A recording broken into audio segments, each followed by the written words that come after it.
Assalamualaikum warahmatullahi wabarakatuh. Kembali lagi bersama Indah Hudibaria dan masih di channel Indah Hudibaria.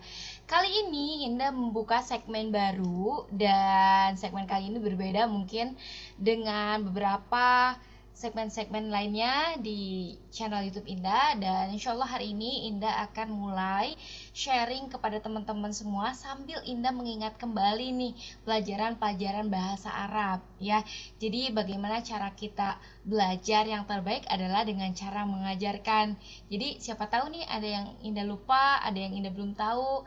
Jadi kita bisa belajar bersama-sama. Nah, udah beberapa kali Indah cek-cek ya, kira-kira modul apa nih yang cocok untuk di-sharing ke teman-teman di YouTube ya. Dan alhamdulillah Indah menemukan banyak beberapa referensi, tapi salah satu diantaranya adalah ini yang insya Allah judulnya adalah tentang cara praktis belajar bahasa Arab. Dan insya Allah ini mudah dipahami, mudah-mudahan juga menurut Indah yang mudah dipahami, dan mudah-mudahan juga buat teman-teman semua mudah juga dipahami nantinya.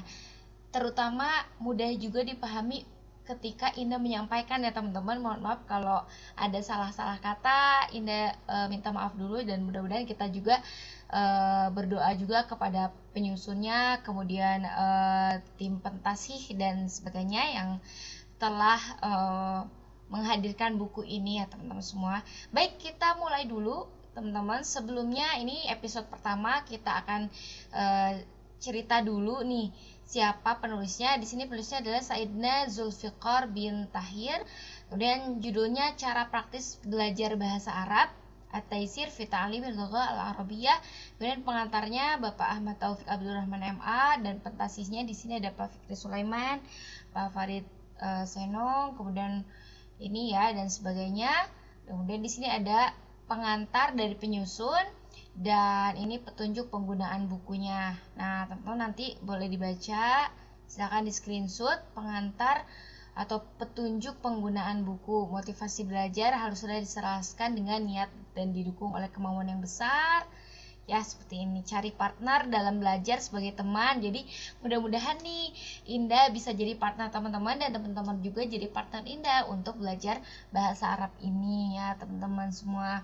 Terus perbanyaklah menghafal kosakata. Nah, biar Indah juga bisa bareng-bareng semangat untuk menghafal kosakata, biar nanti kita bisa praktek sama teman-teman sama-sama ya. Kemudian pelajarilah bab 2 dengan berlatih menulis, membaca, dan berdialog dengan partner belajar hingga benar-benar menguasai, Masya Allah ya. Kemudian untuk lebih mempermantap penyusunan kata dari segi kaidah bahasa Arab, pelajarilah bab 3 dengan baik. Berarti ini ada susunan-susunan ya, dan ada keterkaitan antara bab 1, bab 2, dan bab 3. Dan setiap babnya ini Masya Allah ini sangatlah berarti untuk kita semua, terutama untuk Indah pribadi. Nah, dengan demikian apa yang akan dipelajari akan bermanfaat, mudah dalam menguasai, dan tidak mudah untuk dilupakan. Amin. Ya, sebelumnya mari kita baca doa dulu. Allahumma anfa'ni bima lam tanni wa alimni ma yanfa'uni.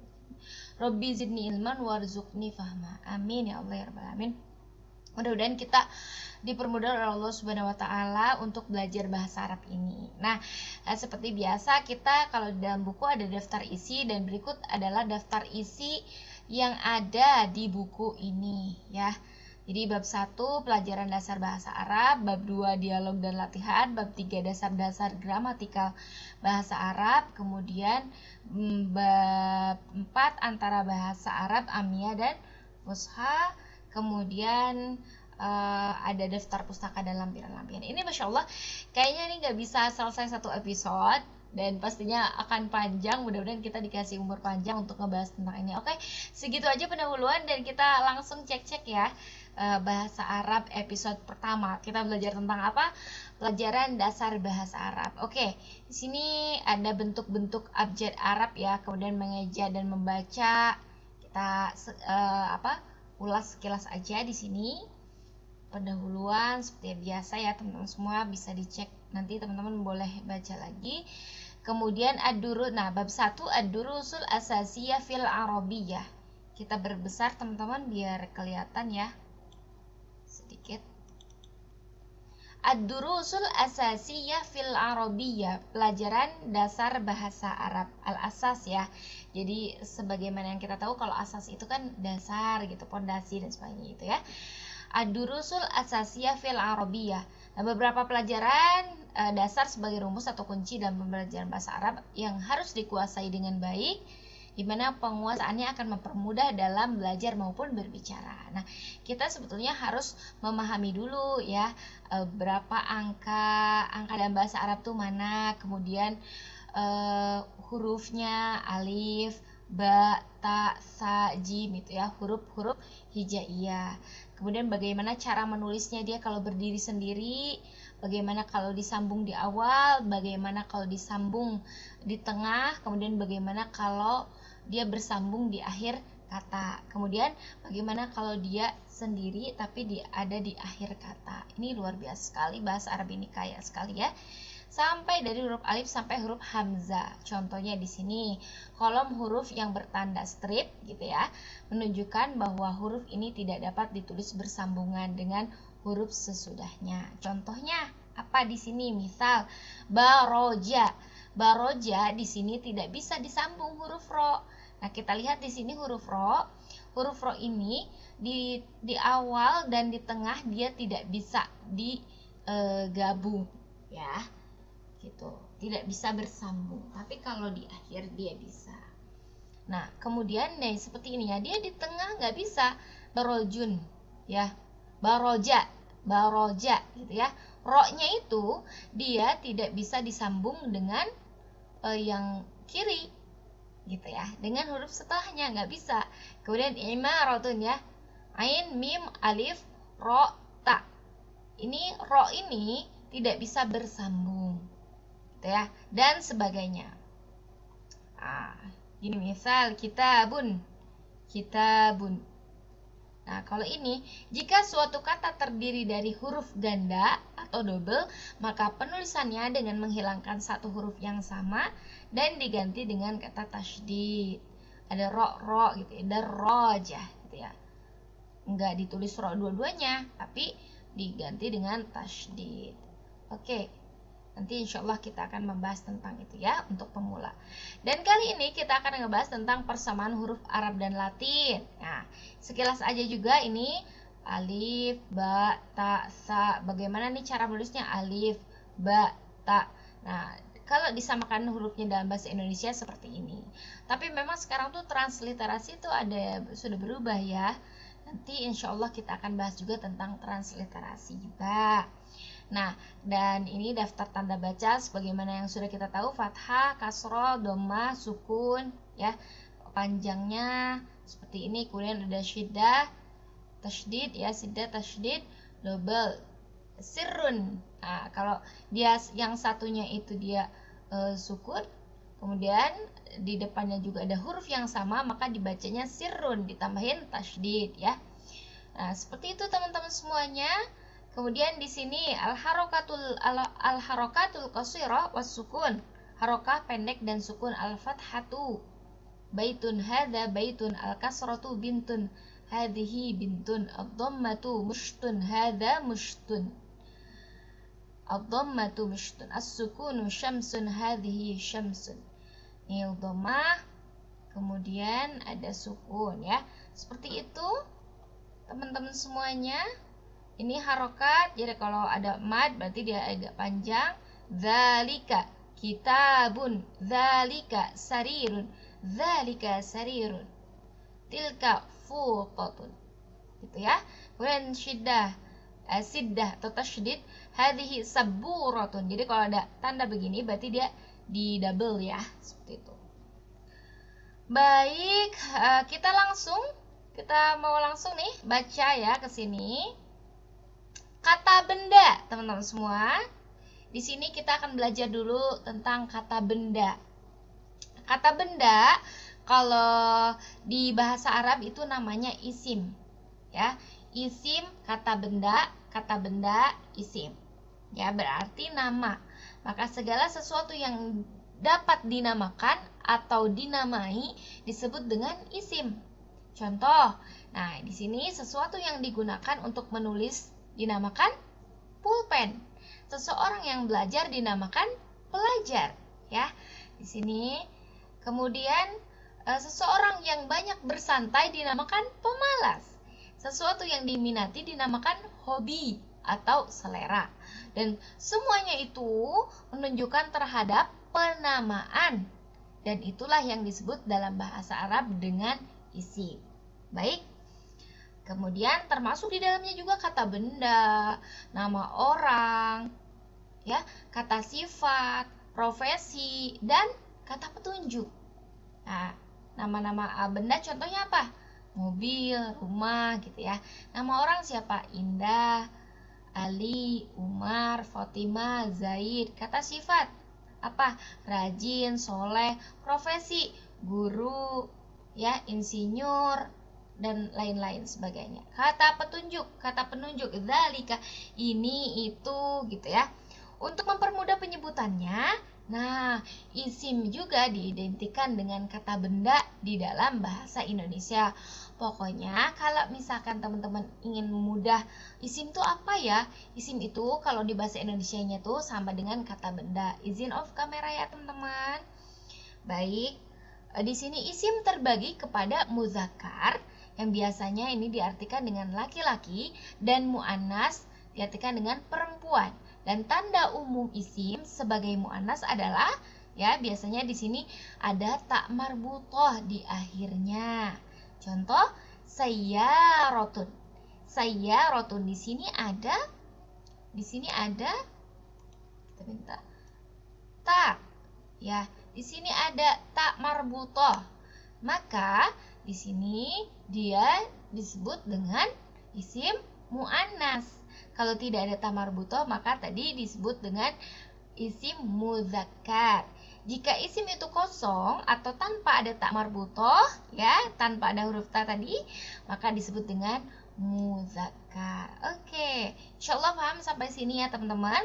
Dan di bawah ini contoh dari beberapa kata yang menunjukkan atas benda di dalam bahasa Arab yang darinya dapat dibedakan antara muzakkar dan muannas, teman-teman. Nah, di sini kita bisa lihat ada isim apa tadi? Ada kata benda ya. Kitabun artinya apa? Buku. Sambil diingat-ingat sahabat semua, teman-teman semua. Kitabun buku. Qalamun pulpen. Qalamun rososin. Qalamun rososin pensil. Ini kurrosatun. Kita nanti cek mana yang ada tak marbutohnya dan mana yang tidak ada tak marbutohnya. Nah, di sini kita tandai yang ada tak marbutohnya. Di sini ada kapal, ada darajatun, bukhariyatun, samakatun, dajajatun, ya. Kemudian ada lagi nggak ada ya. Di sini kita bisa lihat ada berapa yang ada tak marbutohnya. 1, 2, 3, 4, 5, 6, 7. Ada 7 di atas. 8, 9, 10, ya, 11. Masya Allah. Baik ya, kita bisa lihat dan kita bisa bedakan mana isim muzakkar dan mana isim muannas. Insya Allah paham ya sampai sini. Kalau muzakkar yang tidak ada ta marbutoh, kalau muannas yang ada ta marbutoh. Untuk sementara untuk mengenal isim yang muzakkar yang untuk laki-laki dan muannas yang perempuan tadi, kita bisa membedakan antara adanya tak marbutoh di akhir atau tidak. Apa itu tak marbutoh? Kita balik lagi, tak marbutoh adalah tak yang seperti ini bulat, di atasnya ada mata dua ya. Gitu. Nah, kitabun ini isim muzakkar atau muannas? Muzakkar. Qalamun muzakkar juga. Qalamun rosos muzakkar juga ya, karena tidak ada tak marbutohnya teman-teman semua. Asadun, filun, toirun, timsahun. Nah, ini nih lambatun. Nah, ini termasuk kepada muannas seperti itu ya. Sementara kita artikan seperti itu. Selanjutnya isim terangkai dengan huruf alif lam. Jadi kalau misalkan ada alif lam di awalnya, maka itu termasuk kepada isim Ya, kenapa? Menunjukkan sesuatu yang sudah diketahui atau yang sudah jelas keberadaannya. Contoh, kitabun di sini ya. Kitabun ini udah diketahui belum? Ya, buku apa, buku siapa, dan sebagainya. Nah, pada kata ini tidak terangkai jelas dan tidak terangkai adanya huruf alif lam di awal kalimat atau di awal kata. Nah, menunjukkan atas buku yang mana, keberadaannya seperti apa, dan pasti menimbulkan tanda tanya, kitabun mana ya, buku yang mana. Tapi jika dikasih huruf di depannya itu alif dan lam, maka kita baca jadi alkitabu ya, alkitabu, maka apa yang terjadi? Maka kita jadi bisa tahu Alkitabu itu apa.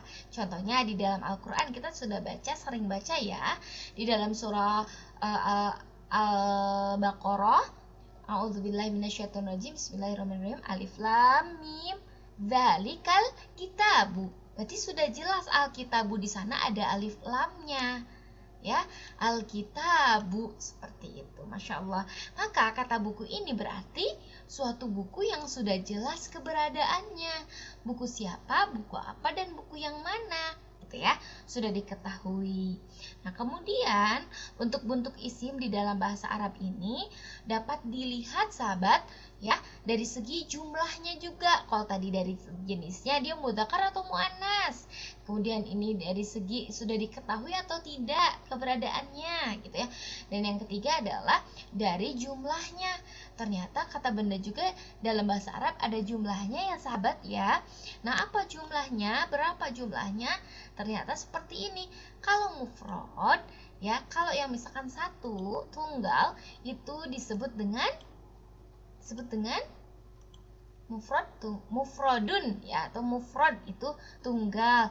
Kalau dua musanna ya, musanna bentuknya dua.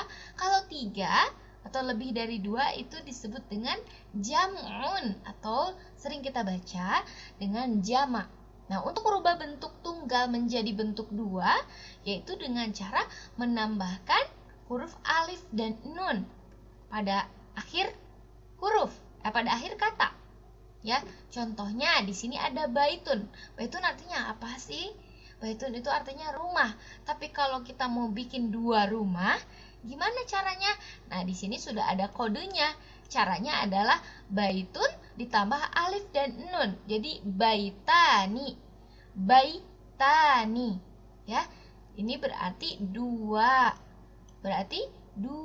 Baitun satu, baitani di dua rumah. Nah, adapun bentuk jamaknya, kalau ini kan satu, ini dua. Gimana kalau bentuknya jamaknya, ada nggak ya? Nah, di sini kita bisa lihat jamak disebut dengan jamak taksir, yaitu jamak yang tidak beraturan. Jadi nggak ada aturannya dia, nggak ada aturan baku seperti apa bentuknya dan sebagainya ya. Kadang bisa berubah bentuknya tuh. Nah, contohnya di sini, kalau misalkan di dalam bahasa Indonesia kita bisa tahu ya kursi. Nah, kalau satu kursi, dua kursi, tiga kursi, banyak kursi, tetap banyak kursi. Tapi kalau di dalam bahasa Arab dia ada berubah ujung hurufnya, ujung katanya. Nah, di sini kita bisa lihat sahabat ya, kalau mufrad yang bentuknya satu itu baitun. Kalau yang bentuknya dua, musanna, ini mufrad itu satu, ini musanna ini dua. Kemudian jamak taksir berarti dia lebih dari dua atau banyak ya. Kalau mufradnya itu baitun satu rumah, berarti kalau mau bikin dua rumah kita tambahin huruf alif dan nun di belakangnya. Ya, ini sudah ada garisnya, jadi baitani. Kemudian jam'ut taksirnya seperti apa? Buyutun atau abiyat. Ya. Kemudian kalau satu buku, satu kitab, kitabun, kitabani, dua kitab, kutubun, banyak kitab.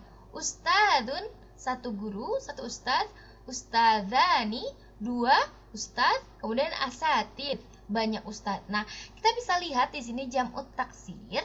Jamak taksir adalah jamak yang tidak beraturan. Dari segi bentuknya ya, kita bisa lihat buyutun.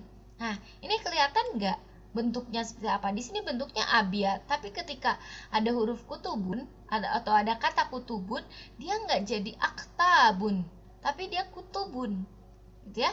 Ketika ada kitabun nggak lantas jadi aktabun, nggak ngikutin abyad ini. Nah, tapi dia kutubun seperti itu ya. Kemudian kalau ada ustadz seperti apa? Jamak taksirnya asatid, gitu ya. Insyaallah. Nah, dan insyaallah sampai sini teman-teman paham, sahabat paham semuanya. Nah, dari contoh di atas ini kita bisa lihat ya. Jadi untuk menunjukkan dua, kita bisa tambahkan huruf alif dan nun. Nah, kalau misalkan untuk jamak taksir nanti insya Allah akan kita jelaskan pada bab 3. Masya Allah ya, jadi jangan kemana-mana, terus ikutin video-video bahasa Arab Indah.